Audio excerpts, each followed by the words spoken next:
Dia a todos. Vamos continuar o nosso estudo na carta de 1 de João, capítulo 2.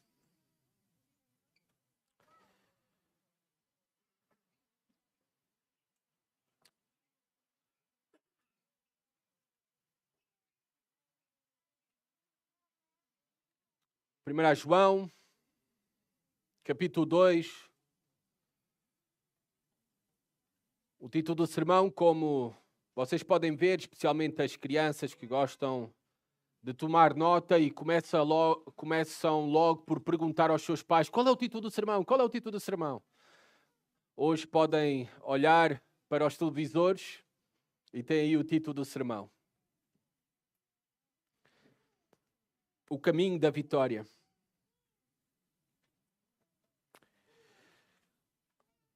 Basta uma simples observação natural, um conhecimento comum, simples a todos, de qualquer idade, dos mais pequenos até aos maiores. Podem reconhecer que toda a árvore que tem a oportunidade de contemplar, ela começou primeiramente sendo uma pequena semente.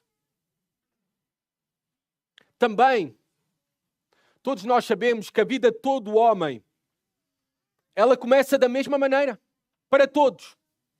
Não importa a tua história, não importa o quão rico tu és no presente ou não, o quão poderoso ou não és no presente, começa de igual maneira para todos nós, no ventre das nossas mães.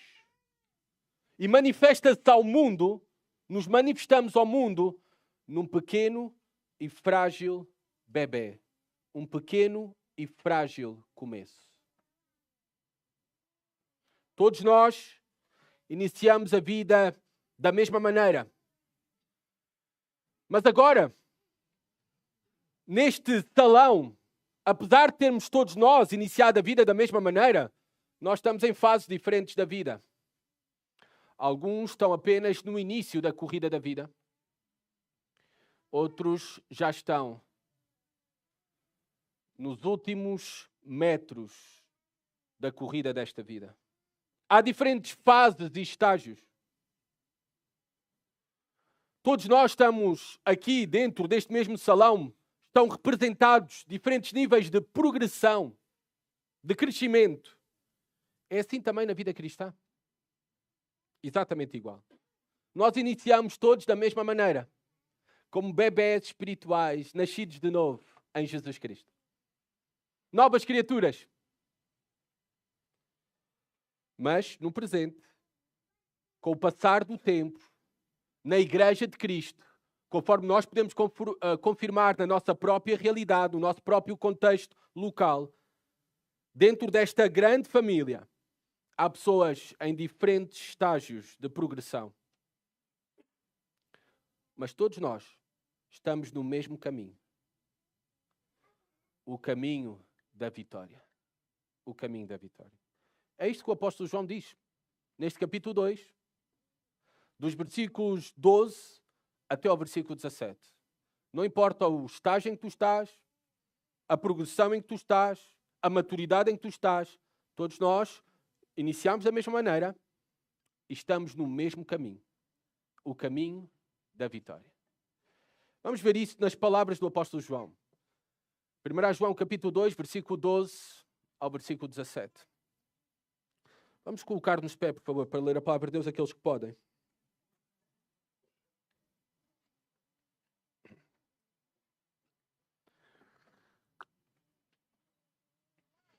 Diz assim a palavra de Deus: Filhinhos, eu vos escrevo porque os vossos pecados são perdoados por amor do seu nome. Pais, eu vos escrevo porque conheceis aquele que é desde o princípio. Jovens, eu vos escrevo porque vencestes o maligno. Crianças, eu vos escrevi porque conheceis o Pai. Pais, eu vos escrevi porque conheceis aquele que é desde o princípio. Jovens, eu vos escrevi porque sois fortes e a palavra de Deus permanece em vós e já vencestes o maligno. Não ameis o mundo, nem o que nele há. Se alguém ama o mundo, o amor do Pai não está nele.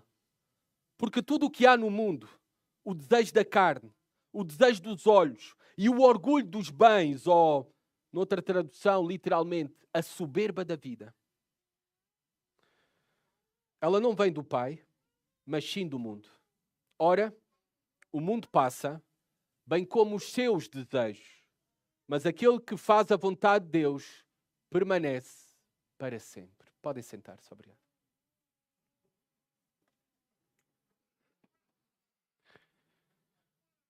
O apóstolo João, continuando a sua carta, conforme nós temos estudado, nós vimos nos versículos anteriores, no último domingo, que ele vai nos ajudar a identificar quem é verdadeiramente cristão e quem é um impostor. Quem é que conhece verdadeiramente a Deus não se vê com aquilo que nós dizemos com a nossa boca, mas como vivemos. Ele vai nos dizer que duas marcas essenciais de todo o verdadeiro cristão, de quem conhece verdadeiramente a Deus, são, como vimos no último domingo, obediência aos mandamentos de Deus.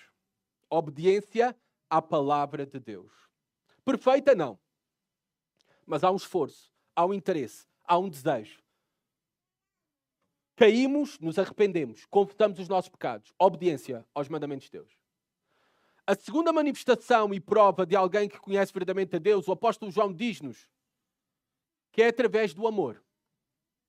O amor que resume toda a lei, é o cumprimento de toda a lei de Deus, de toda a vontade de Deus. Porque é o amor a Deus que se manifesta. Como é que nós podemos identificar que alguém ama a Deus? Se ele ama o seu próximo. Se ama o irmão ou a irmã.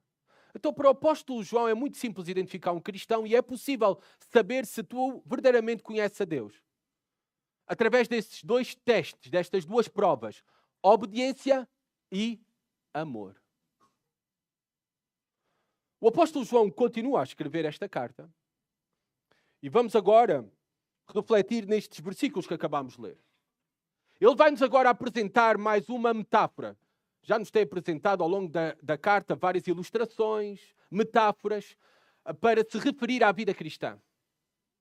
É esta realidade de quem está em Cristo, de quem conhece a Deus. Ele anda na luz, não anda em trevas. Mas também vai falar algo mais sobre a nossa nova identidade. A identidade nova daqueles que conhecem a Jesus Cristo verdadeiramente, têm comunhão com Ele. Por conhecer para o apóstolo João não é apenas algo intelectual, é um relacionamento real de comunhão com Deus e com aqueles que conhecem Deus. Então, ele vai falar para nós, agora apresentar-nos esta nova identidade. Há um novo grupo de pessoas e ele vai usar uma metáfora conhecida para todos nós e uma metáfora que vemos em outros textos das Escrituras com referência ao povo de Deus. É a metáfora da família. A igreja é uma família. A igreja é a família de Deus. É por isso que ele, do versículo 12 até ao versículo 14, ele vai nos apresentar esta imagem de uma família. E uma família é composta por diferentes gerações, diferentes estágios. Pais, crianças, jovens. A mesma coisa em relação à igreja. Primeiramente, o apóstolo João vai dizer, do versículo 12 até ao versículo 14, que o conhecimento de Deus se revela por pertencermos, sim, a uma família, temos uma nova identidade, pertencemos à família de Deus, e esta família de Deus é uma família vitoriosa. Porque a família de Deus, estar na família de Deus, independentemente do estágio em que nós estejamos, nós sabemos que garante a vitória sobre o maligno. Então, podemos resumir o ensino central e principal do apóstolo João, do versículo 12 ao 14, da seguinte maneira. O conhecimento verdadeiro de Deus garante pertencer à família de Deus e quem está na família de Deus tem garantida a vitória sobre o maligno. Bem, é um ponto muito grande, não é? Vamos resumir isso. O conhecimento de Deus garante a vitória sobre o maligno. O conhecimento de Deus garante a vitória sobre o maligno. Aqueles que conhecem Deus, que fazem parte da família de Deus, têm essa vitória assegurada. Vamos ver como é que o apóstolo João coloca isto da seguinte maneira. Nestes versículos, versículo 12, versículo 13 e versículo 14, vocês deram-se conta ao ler que ele repete a mesma mensagem nesses versículos. Ele faz uso da repetição das mesmas coisas. Em 3 versículos, ele faz uso da repetição sobre o mesmo assunto.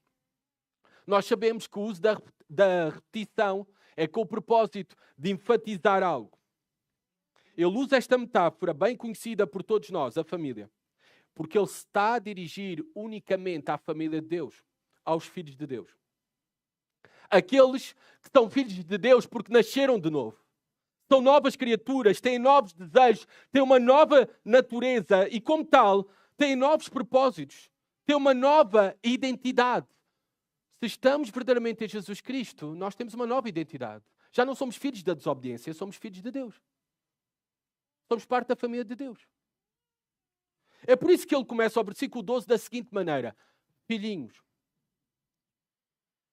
Esta palavra, que por vezes em outras traduções ela está no versículo 12, filhinhos, e no versículo 14, a minha tradução Almeida século XXI tem crianças. E muito bem, faz uma tradução diferente. Porque as palavras são diferentes aqui. A quem é que o apóstolo João quer se referir como filhinhos? Esta palavra era usada de maneira comum para referir-se a descendentes de qualquer idade.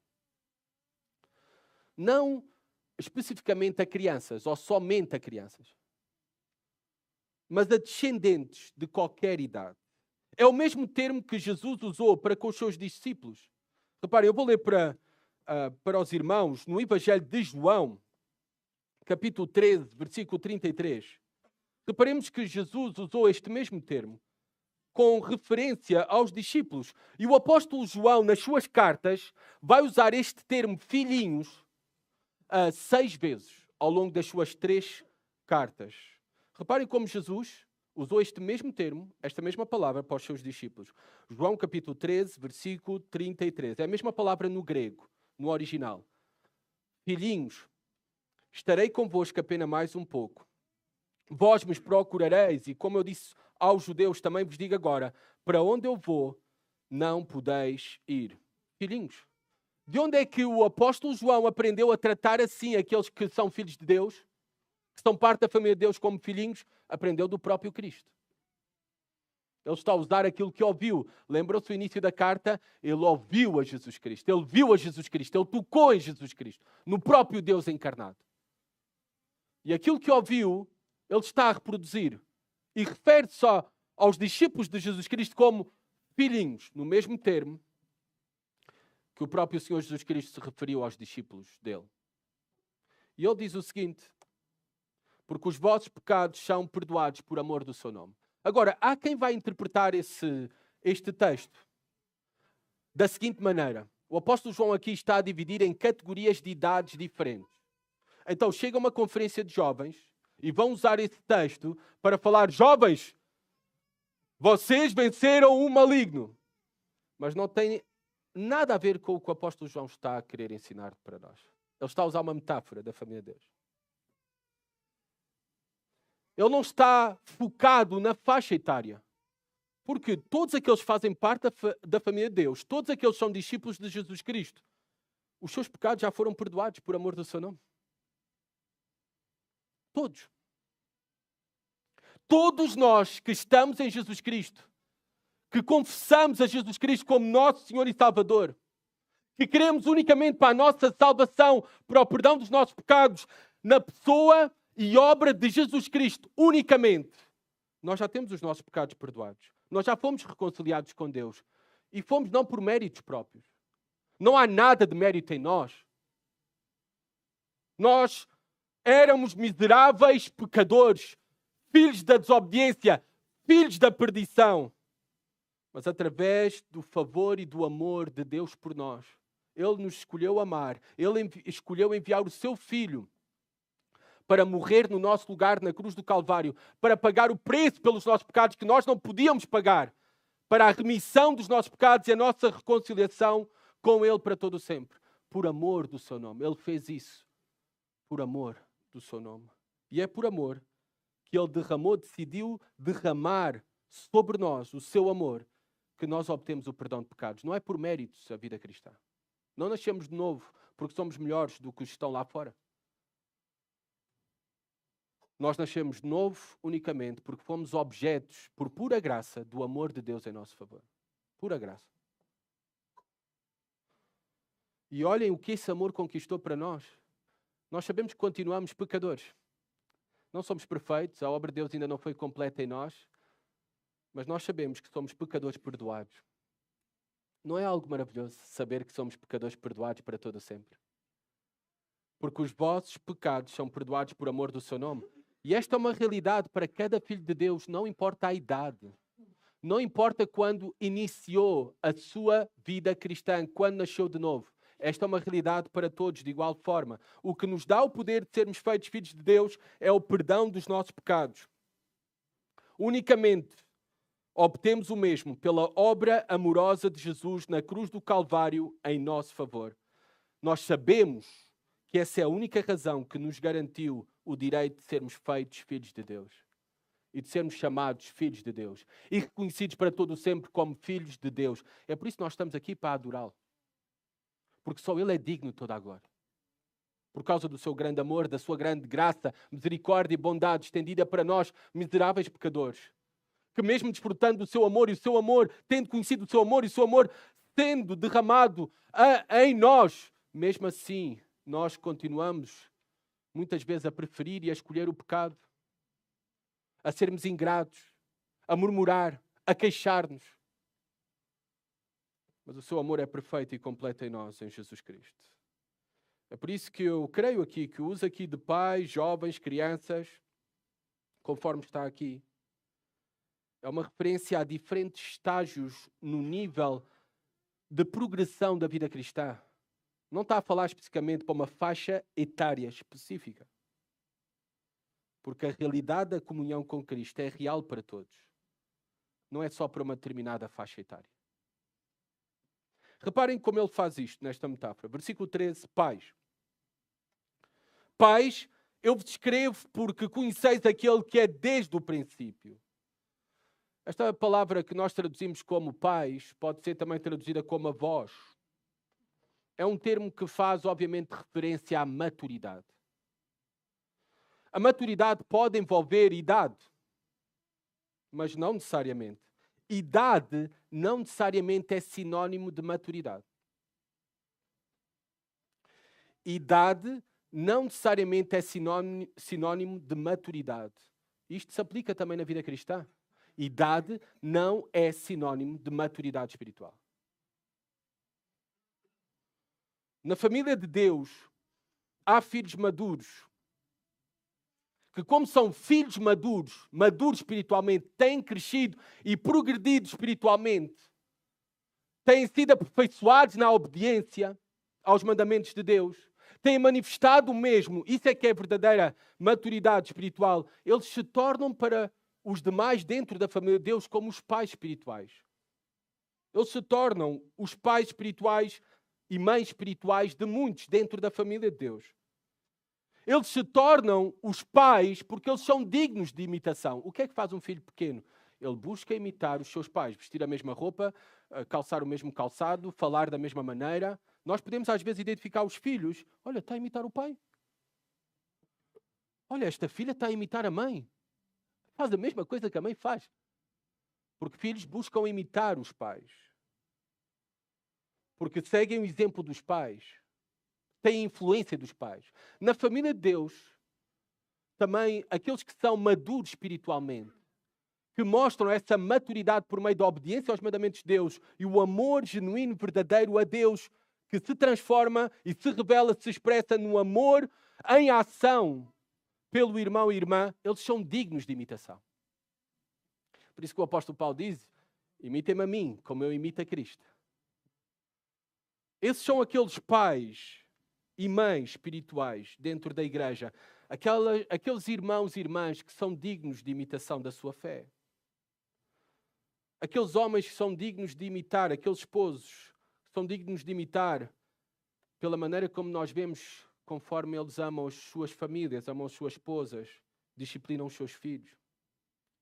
Aqueles homens e mulheres que são dignos de imitar por causa do seu envolvimento com as coisas do reino de Deus.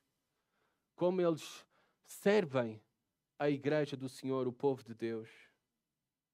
Aqueles homens e mulheres dignos de imitar esses pais maduros, espiritualmente falando, em que demonstram um espírito ensinável e humildade à imagem de Jesus Cristo.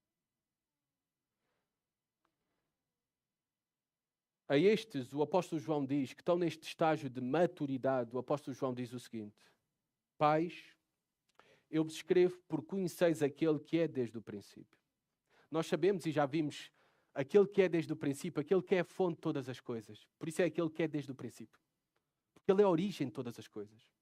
O criador de todas as coisas. O sustentador de todas as coisas. Nós sabemos a quem o apóstolo João se refere. Ao próprio Senhor Jesus Cristo. Vós o conheceis. E para João, conhecimento é sinónimo de comunhão. Um relacionamento real com Deus. Agora, esta é uma realidade, conhecer a Deus verdadeiramente. É uma realidade para pais, cristãos maduros espiritualmente, mas também imaduros. É uma realidade para todo cristão, independentemente da idade. Ele conhece e tem um conhecimento real de Deus e uma comunhão real com Deus. Para João, também fica claro que conhecer a Deus, ter comunhão com Deus, é conhecer a Jesus Cristo e ter comunhão com Ele. E conhecer a Jesus Cristo e ter comunhão com Jesus Cristo é conhecer a Deus e ter comunhão com Deus. Agora ele vai falar de outro grupo, noutro estágio da vida espiritual. Vai falar para jovens, usando esta metáfora. Jovens, eu vos escrevo porque vencestes o maligno. Literalmente, porque vencestes o mal. A pergunta que fica aqui é, só os jovens é que venceram o mal? Nós podemos afirmar que um jovem pode prestar esta declaração e afirmação com 15 ou 16 anos, somente um jovem com 15 ou 16 anos pode afirmar que já venceu o maligno, o mal, quando ainda tem toda uma vida pela frente, com muitas batalhas espirituais. Então nós sabemos que o apóstolo João não se está a referir a uma faixa etária específica. Ele está a dar uma ilustração, uma metáfora. Jovens aqui é aqueles que não são tão maduros espiritualmente. Mas até aqueles que não são tão maduros espiritualmente, eles já venceram o maligno. Porque nós obtemos a vitória na vida cristã não é pela nossa própria força. Não é pelos nossos próprios méritos, mas pela obra de Cristo. Que grande Salvador que nós temos. Que nos garante a vitória. Já venceste o maligno. Já. Mesmo que tu penses que não, que és tão fraco na tua fé, a tua fé é tão pequena, tens tanta inconsistência na tua vida. O apóstolo João te anima e te encoraja com esta mensagem. Mesmo tu até, homem e mulher de pequena fé, tu já venceste o maligno. A vitória final já está garantida. Que mensagem de João. Que mensagem de grande esperança para as crianças que estão aqui. E já vai falar delas também. Para os adolescentes. Para os jovens. Para todas as idades aqui. Nós já temos a certeza e a promessa da vitória final. Já vamos ver isso com maior detalhe. Versículo 14. Outro grupo é-nos apresentado aqui de uma maneira metafórica. É uma palavra diferente daquela que está no versículo 12. A palavra aqui é paidion, crianças. Crianças. Eu vos escrevi porque conheceis o Pai. Esta palavra era usada para crianças numa fase bem inicial de dependência, de instrução, de disciplina. Ou seja, eles são bem imaturos. São estes dentro do corpo de Cristo que ainda são neófitos, que ainda são bem imaturos espiritualmente falando. Eles conhecem a Deus o Pai. Reparem o que diz João. Mesmo eles conhecem e têm comunhão com Deus o Pai e, como tal, têm os mesmos direitos que os demais. Desde o primeiro dia temos os mesmos direitos que os demais. Essa também é uma mensagem de grande esperança do apóstolo João. Ele vai repetir isto no versículo 14, outra vez, passando por cada grupo. Pais, porque conheceis aquele que é desde o princípio. Já vimos que porque tens conhecimento e comunhão com Jesus Cristo. Jovens, porque sois fortes e a palavra de Deus permanece em vós e já vencestes o maligno. Apesar de tu olhares para a tua fé e vês pouca força, entende que a tua salvação, a tua santificação não depende de ti, mas vem da força de Deus, da obra de Deus, do poder de Deus que atua em ti e através de ti. Esta é a mensagem do apóstolo João. A força não está em nós. A nossa força vem de conhecer a Deus. A nossa força vem de termos recebido o Espírito de Deus. E esses têm o Espírito de Deus e fazem parte da família de Deus. Já venceram o maligno. Já venceram o mal. E têm tudo o que necessita. Nós temos tudo o que necessitamos para ter poder e vitória sobre o pecado no presente. Por isso que o apóstolo João diz, mesmo vocês, jovens, mesmo até com a vossa imaturidade, vocês são fortes no Senhor. A palavra permanece em vocês. Isto tem a ver com obediência. Vocês podem obedecer à palavra de Deus, porque têm o Espírito de Deus, conhecem a Deus, têm comunhão com Deus. Têm o poder de Deus em vocês. E como tal, têm a promessa que já venceram o maligno. Essa é uma promessa para todos nós cristãos.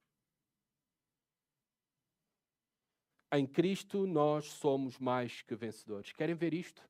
Acompanhem-me, por favor, ao livro ou à carta de Romanos, aos Romanos. Capítulo 8. Carta aos Romanos, capítulo 8. Versículo 37 a 39, vamos ler.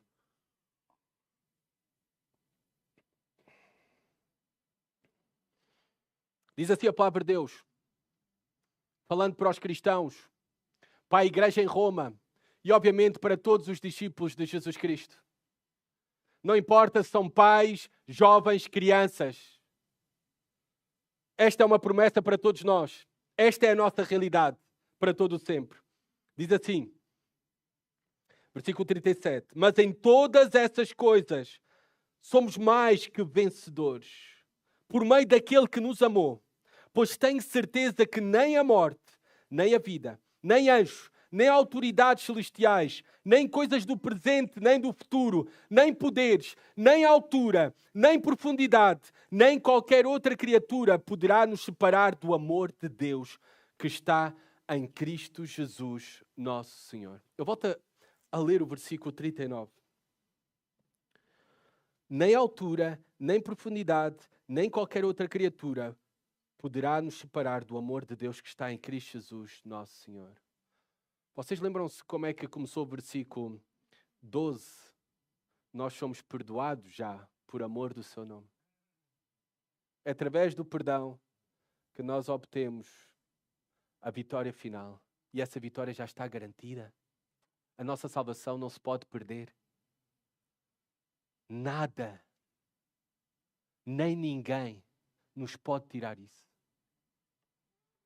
Em Cristo já recebemos uma vitória completa sobre o pecado, ainda que não pareça no presente.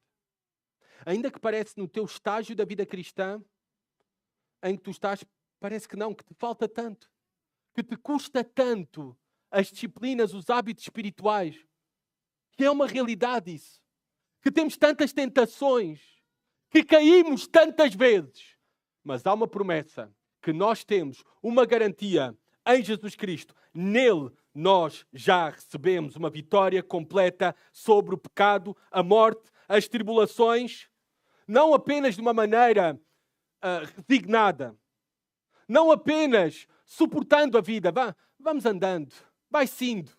Não.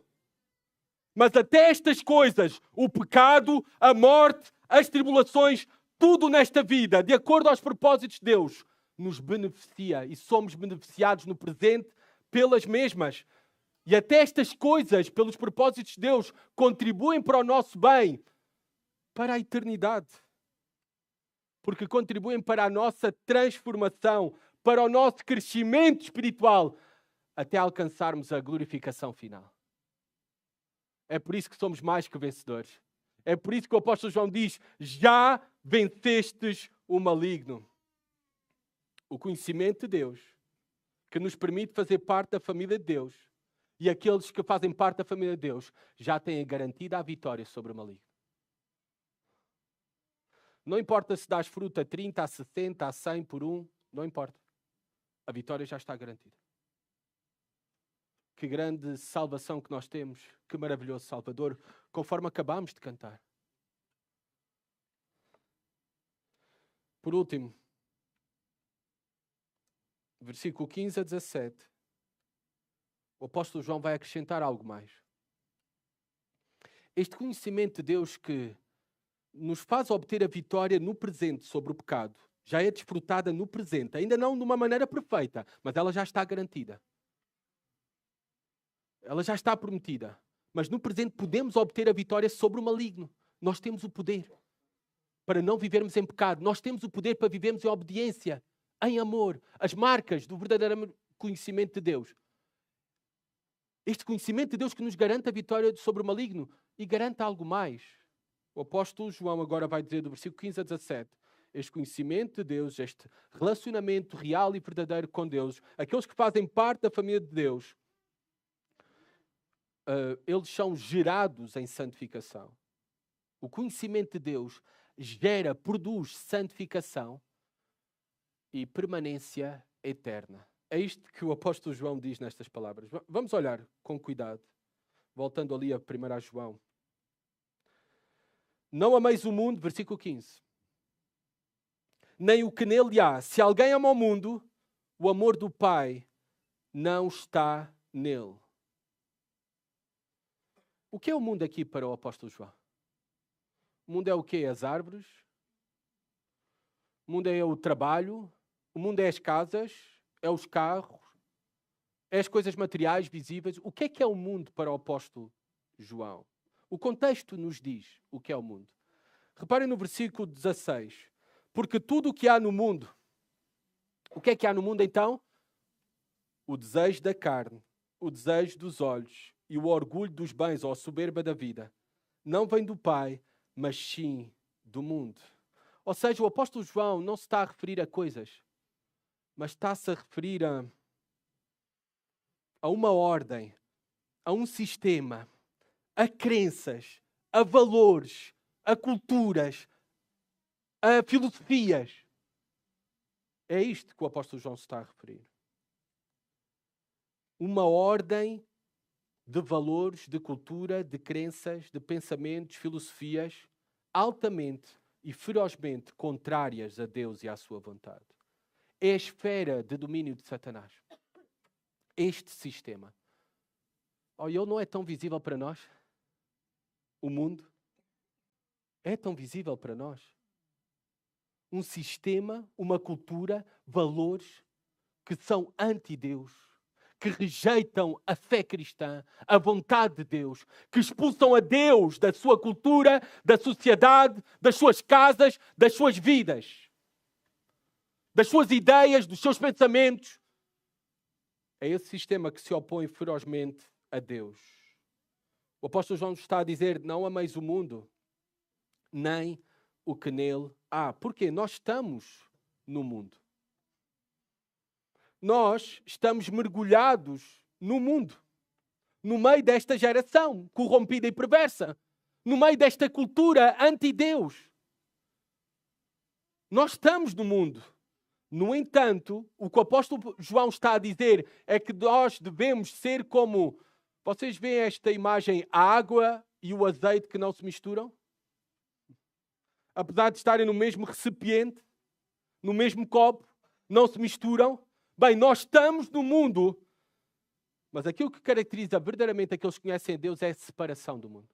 Separação destas crenças, desse sistema de valores, dessas prioridades, desses desejos que se opõem a Deus.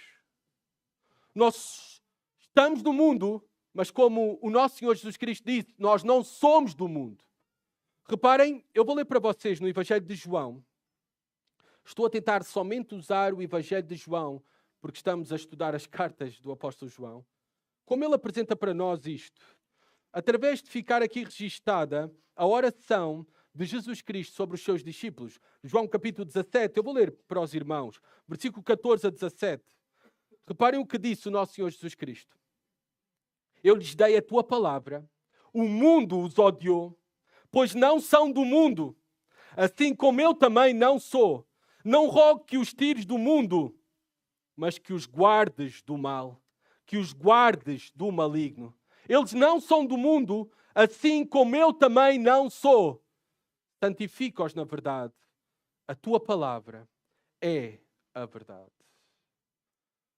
Reparem, o nosso Senhor Jesus Cristo a pedir por santificação dos seus discípulos. E santificação dos seus discípulos está relacionado com separação do mundo. Não nos misturamos, não andamos em união. Não ameis o mundo. Há um tipo de amor, há um tipo de devoção e afeição que Deus aborrece e condena. Este tipo de amor e afeição, devoção, é o amor às coisas do mundo, às coisas contrárias à sua vontade. Por vezes essas coisas até não são em si más.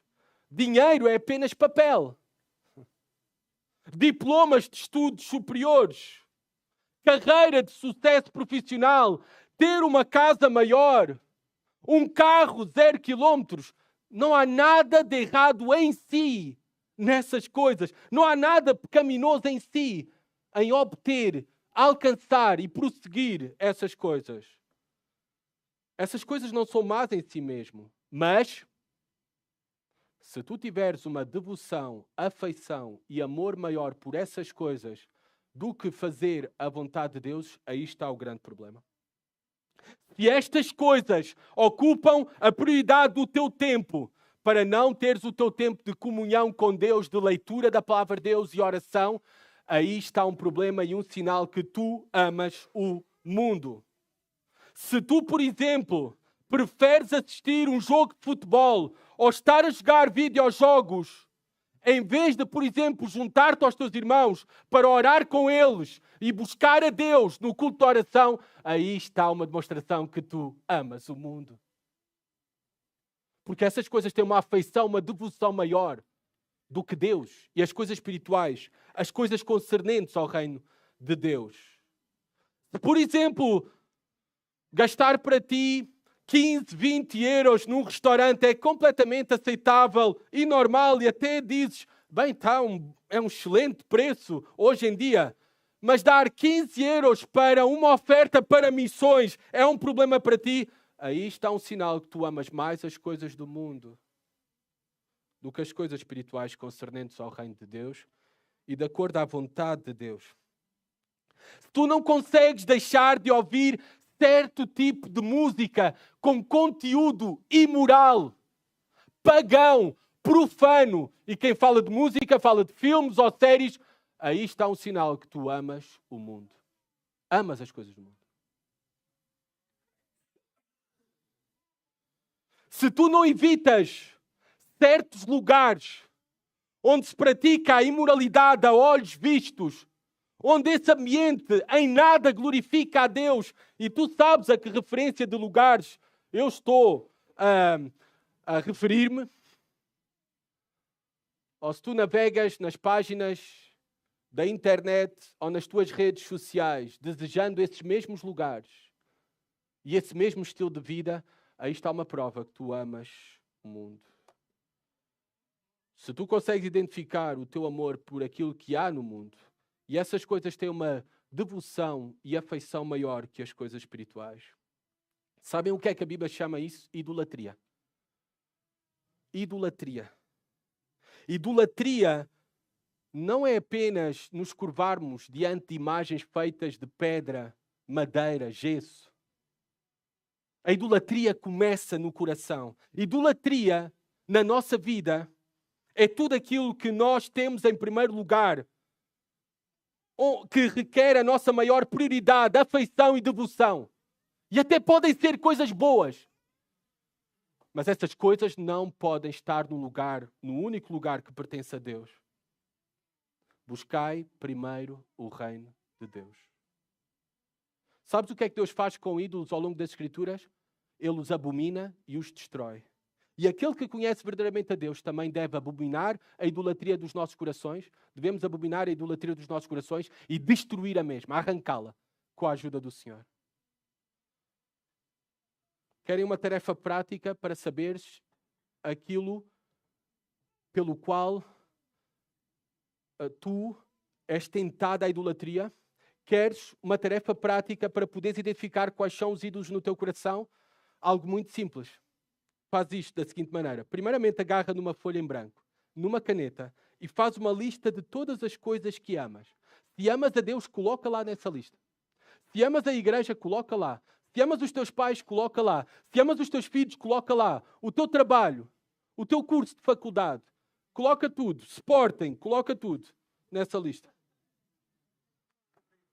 Depois, sabes o que é que começas a fazer? Agarra nessa lista e começa a remover, a apagar a riscar cada item. E pergunta-te sinceramente, como é que tu reages se isso desaparecer da tua vida? Como é que tu reagirias? O que é que tu sentirias se isso fosse removido da tua vida? Para aqueles que verdadeiramente conhecem Deus, por muito desconfortável que seja, só há um item que não pode ser removido dessa lista, e é Deus. Ele é tudo para nós. Ele é tudo para nós. Não ameis o mundo e o que há no mundo. Tudo o resto na nossa vida pode ser removido, menos Deus. E se há algo que nos aferramos, que não estamos dispostos a abrir mão e sujeitar à vontade de Deus, que Deus remova da nossa vida, aí está um ídolo do nosso coração. A única coisa que não pode ser removida dessa lista é Deus. Ele é tudo para nós. Se alguém ama ao mundo, o amor do Pai não está nele. O amor do Pai não está nele. Ainda não conheceu o amor de Deus e esse amor não foi derramado no seu coração por meio de Jesus Cristo. É por isso que em Mateus capítulo 6, versículo 24, Jesus Cristo diz: não podeis servir a dois senhores. Não podes servir a Deus e às riquezas. Porque, claro, vais ter afeição maior por um, ou devoção maior por um, ou prioridade maior por um. Não podes servir a dois senhores. A grande pergunta é: quem é verdadeiramente o Senhor das nossas vidas? Onde está a nossa maior devoção e afeição? E que o Senhor nos ajude a responder esta pergunta somente com Deus. Ele é a nossa maior devoção, a nossa prioridade, primazia e afeição na nossa vida. O nosso propósito principal na vida. Versículo 16, reparem o que está correlacionado ao mundo. O desejo da carne. O desejo da carne, por exemplo, são os apetites naturais que nós temos, mas que eles também se transformam em apetites sensuais e pecaminosos. Por exemplo, ter sede é um apetite natural. Há algo pecaminoso em ter sede? Não há. Mas se nós usamos esse apetite de ter sede para virar a embriaguez, isso é pecaminoso. Esse é o desejo da carne. Ou a fome. Há algo errado em comer? Não. É bom comer. Deus nos dá esses desejos naturais para serem satisfeitos no presente. Mas cuidado quando usamos esses desejos naturais para a gula. Que é pecaminosa a gula? É o pecado menos falado no meio batista.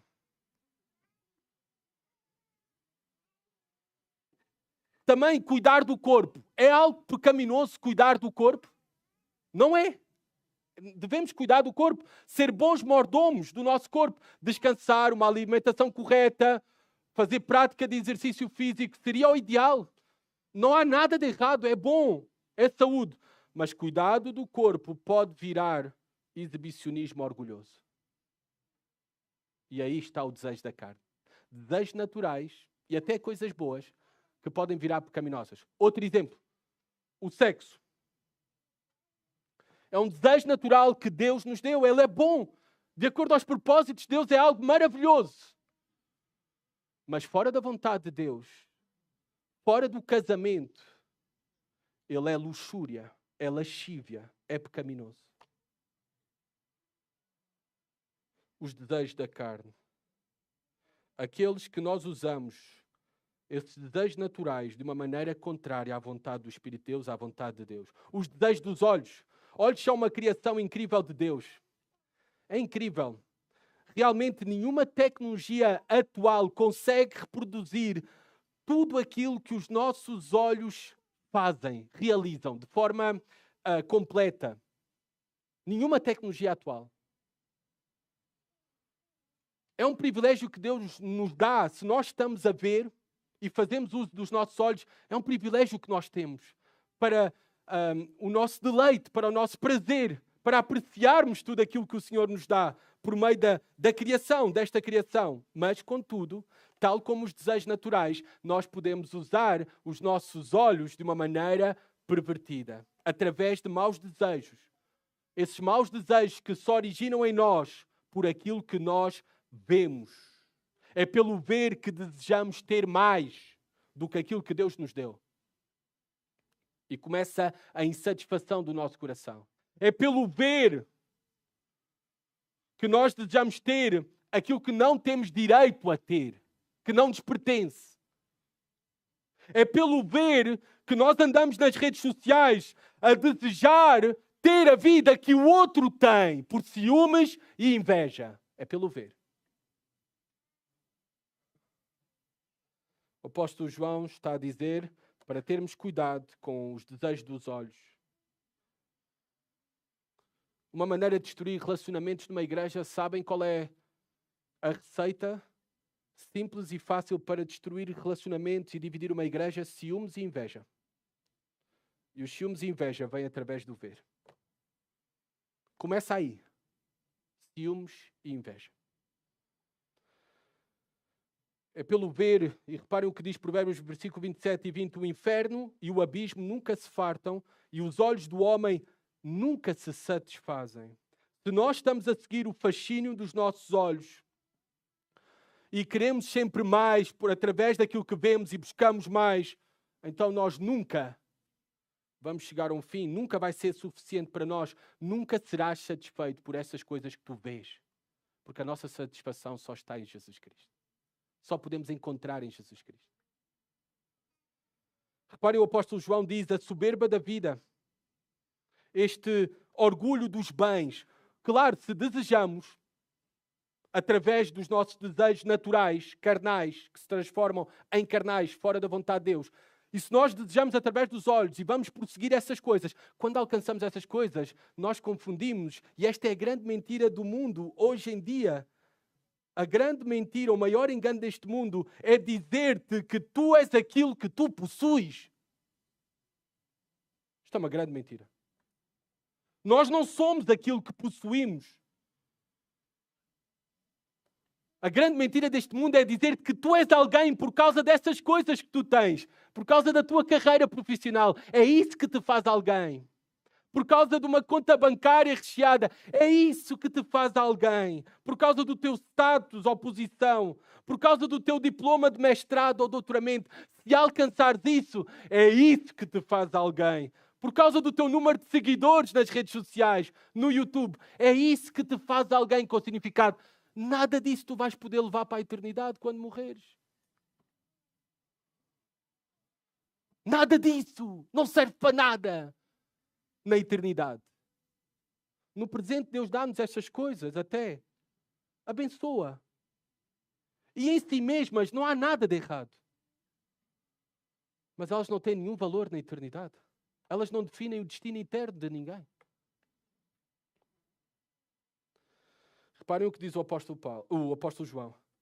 Todo o desejo da carne, todo o desejo dos olhos, o orgulho dos bens não vem do Pai, mas sim do mundo. O mundo é contrário ao caráter e à vontade e aos desejos do Pai. E versículo 17, qual é a conclusão do apóstolo João? É a seguinte: ora, o mundo passa, bem como os seus desejos, mas aquele que faz a vontade de Deus permanece para sempre. Usando a metáfora do profeta Jeremias no seu livro, uma metáfora bíblica, nós encontramos no livro do profeta Jeremias, no capítulo 2, fala do povo de Deus buscar essas coisas do mundo, estes desejos da carne, este desejo dos olhos, esta soberba da vida, este orgulho dos bens. Ali, no livro de Jeremias, no capítulo 2, se faz uma referência a estas coisas como cisternas rotas que não podem reter a água. Assim é a realidade das coisas terrenais e de tudo o que este mundo tem para oferecer. É passageiro, é perecível, é vão. É vão. Não podes levar nada material contigo. Nada. Nada. Nada disto, do desejo da carne, dos desejos dos olhos, do orgulho dos bens, da soberba de vida, nada disto pode satisfazer a tua alma. Apenas te vais dar conta que sempre vais querer mais, que nunca chegas ao fim, que queres sempre mais, estás insatisfeito e a única coisa que isso vai trazer à tua vida é desilusão e frustração. A verdadeira fonte de água viva para satisfazer as nossas almas é unicamente aquela que é oferecida em Jesus Cristo. Ele é a água viva. O mundo, o apóstolo João diz que está no caminho da destruição. Se está no caminho da destruição, não desperdiça a tua vida correndo e tendo maior devoção e afeição e consumindo a tua vida atrás destas coisas que são inúteis na eternidade. Inúteis. Que não terão nenhum lugar, nenhum espaço. Em contraste, o apóstolo João diz, mas aquele que faz a vontade de Deus permanece para sempre. Deus é permanente, Deus é imutável, Deus é eterno. Logo, quem conhece verdadeiramente a Deus faz a sua vontade. Logo, aquele que faz a sua vontade tem comunhão com Ele e terá essa comunhão para sempre de uma maneira imutável, permanente e eterna. Esta é a promessa. Nós não estamos cristãos, nós não estamos no caminho da destruição. O mundo sim. Nós cristãos estamos no caminho da vida eterna, da permanência para todo sempre. Um dia eu serei sepultado. Um dia eu serei esquecido neste mundo e pelos seus habitantes. Mas eu sei e nós sabemos, através das promessas que temos em Jesus Cristo, que nós estaremos mais vivos do que nunca e permaneceremos em comunhão eternamente com o nosso Senhor e Salvador Jesus Cristo, desfrutando de tudo aquilo que Deus reservou para todos os seus filhos, enquanto este mundo deixará de existir e tudo o que havia nele será esquecido por toda uma eternidade. Que final glorioso que nós temos. Estamos no caminho da vitória final. Há apenas dois caminhos. Há apenas dois fins. Há apenas dois destinos. A pergunta importante para tu responderes esta manhã: em que caminho tu estás? No caminho da destruição? Qual será o teu destino? A destruição ou a vida eterna? João diz-nos que nós podemos saber hoje qual é o nosso destino. Se conhecemos verdadeiramente a Deus, temos comunhão com Ele e podemos ter a segurança da permanência para todo sempre, da vitória final. Mas tu não tens essa certeza? Então tu não podes ter esta esperança. Qual é o teu caminho? Qual é o destino? O teu destino. Corre para aquele que afirmou ser o único caminho, a verdade e a vida para ir ao Pai. Corre para Jesus Cristo. Abraça-o de todo o teu coração como Senhor. E isso se mostra através da obediência aos seus mandamentos. Abraça-o, confia nele como teu Salvador para o perdão dos teus pecados e a reconciliação com Deus para a comunhão eterna com Ele para todo o sempre. Em Jesus Cristo isso é oferecido. Nós vimos aqui que aqueles que têm comunhão com Deus, aqueles que estão no caminho da vitória, nós vimos que somos parte da família de Deus. Que privilégio é fazermos parte da família de Deus. Como toda a família, claro, a família de Deus também não é perfeita. A Igreja Batista da Ramada não é uma família perfeita. Mas a Igreja Batista da Ramada, cada um dos irmãos e irmãs que compõem esta família é a perfeita provisão de Deus para nós, de acordo à sua vontade. Todos nós necessitamos uns dos outros. E somos chamados também, todos nós, a sermos pai ou pais e mães dos outros. A servirmos os outros. Porque em tudo, em todas as coisas e em todos age o Senhor para completar a boa obra que começou em nós. Nós fomos separados para Deus desde o início. Agora devemos viver para os seus propósitos. Por isso a chamada do apóstolo João é para não desperdiçarmos as nossas vidas. E para o apóstolo João não desperdiçar as nossas vidas é viver uma vida marcada por separação e santificação. Essa é uma vida de vencedor. Essa é uma vida no caminho da vitória. Nós somos mais que vencedores em Jesus Cristo. A promessa da vitória do maligno, feita em Gênesis 3, capítulo 15, ela já foi cumprida em Jesus Cristo. Em João, capítulo 16, versículo 33, Jesus Cristo disse: eu venci o mundo, e se estamos nele, nós também podemos ter a certeza da vitória completa e final. Nós estamos do lado da vitória. Vocês viram projetada uma imagem durante todo o sermão. Vocês sabem qual é esta imagem? Essa imagem mostra um carvão de um lado e um diamante do outro. Ambos têm os mesmos elementos, mas são estruturas diferentes. O carvão é rico em carbono, mas é misturado com impurezas. É uma estrutura, como vocês podem ver, desorganizada, opaca, escura. Do outro lado, vocês podem ver o diamante, que é composto dos mesmos elementos do carvão. O diamante é quase 100% carbono puro. Uma estrutura cristalina, extremamente organizada. Um dos materiais mais duros da natureza, transparente e com alto brilho. A diferença entre o carvão e o diamante não está naquilo que são, mas em como os átomos de carbono estão organizados.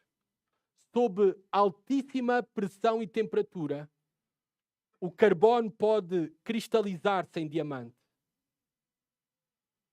Os diamantes, eles se formam nestas perfeitas condições.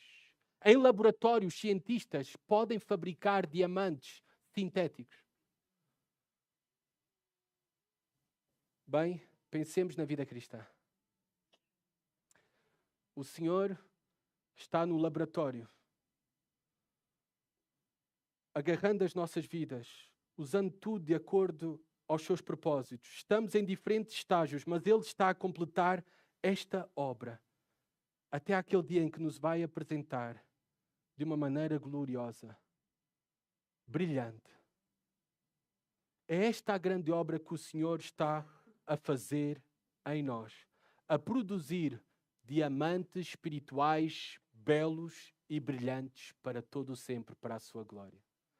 É esta a confiança que nós temos.